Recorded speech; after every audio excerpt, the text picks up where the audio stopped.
Hi there, this is Matt from GOLFTEC, and today I want to help you hit your driver further.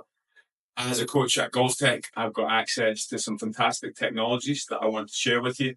I want to make sure you are focusing on the key things that matter. I want to help you understand how to practice it from the range, from the studio, or even from your home. Okay, so there's lots and lots of information out there helping you try and hit the ball better with your driver. There'll be videos telling you to swing faster, videos telling you to get fitted for the latest equipment. Today, we're going to focus on what you can do right now with your current speed and your current club. So, in my mind, it is fairly straightforward to suggest that we need to hit the middle of the club face if we want to maximize our ball speed. It's really important that you are a golfer who can hit upwards through the ball to launch it into the air with your driver. Now, in an ideal world, everybody would swing from in to out, they'd close the face to hit a nice big high draw. But that's not absolutely necessary. There's plenty of golfers out there who play with a left to right ball flight. So today, we're really going to focus on how you can hit up through the ball to an optimal level to get it launching properly to keep it in the air for a long drive. Right guys, we're going to hit a couple of shots now to get some data on this that we can compare. I'm going to do one shot where I hit down on the ball, one shot where I hit up on the ball, and let's see what the numbers tell us. Alright guys, so we are going to have a look at the swings that we recorded there. We've got 5 shots where I hit down on the ball and 5 shots where I hit up on the ball. I tried my best to keep everything the same in terms of the speed, and the only thing I changed was the angle of attack. So on this left side here, you'll notice that the lowest point of my swing doesn't happen until after impact. So what that means is my club hit down on this ball. So my 110 miles an hour of club head speed only produced 258 yards of carry, which isn't an awful lot. It's not a great return. On the other side here, I've swung the club at exactly the same speed, but I have managed to get the lowest point of my swing to occur just before impact. Okay, so this club is rising upwards as I hit. So the same club head speed got 276 yards of carry, which is of course better. You'll notice that the launch angle increased by 4 degrees or so, and that's helping the ball launch higher and stay in the air a little longer. So overall, you'll notice here that the club head speed between the 5 upward strikes and downward strikes was much the same.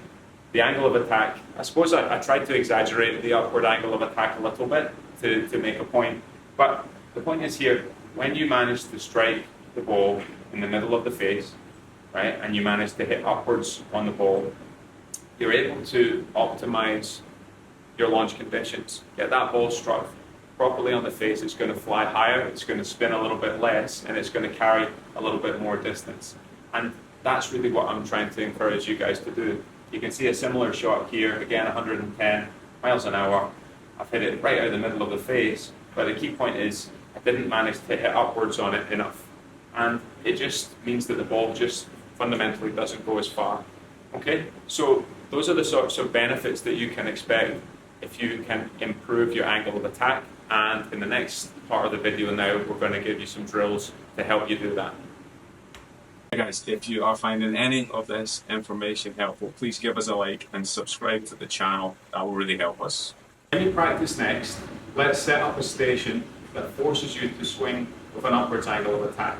I've managed to suspend this pool noodle about 2 club heads above the ground, and I've put it about 30 centimeters behind the ball. And the idea is, if we can get the club traveling underneath this, we have a better chance of sweeping the ball up off the tee.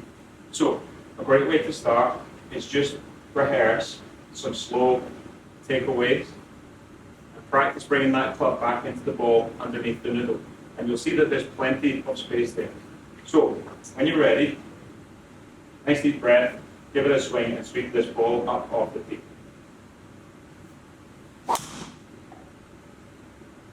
Okay, so that was slightly more, that was 7 degrees upwards, okay, which is a little bit excessive, but that's how you practice. You should be trying to exaggerate the opposite of what you tend to do.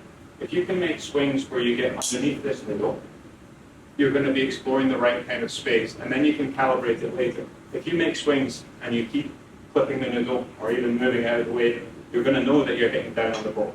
So, lots of rehearsals, practicing hitting the tee without hitting the ground, That's a really good way to start swinging with an upwards angle of attack, and hopefully you'll see your balls fly further, and you'll enjoy yourselves a bit more. Out to do today was to help make clear that hitting upwards through the ball is the best way to optimize your distance with your driver.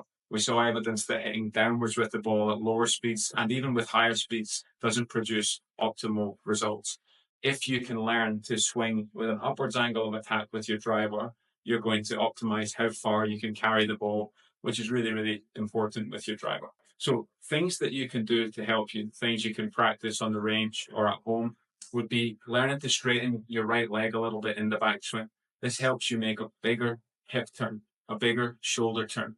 I'd be surprised if that didn't help you swing a bit faster moving forwards. But regardless, it makes it much easier for you to shallow the shaft a little bit and sweep that ball up and off the tee.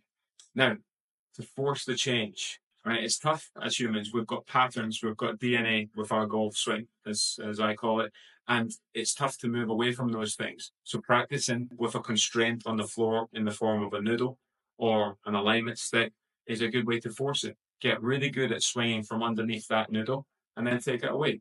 And hopefully that's something that you can translate and take with you onto the golf course. So thank you very much for tuning in, and we'll see you next time.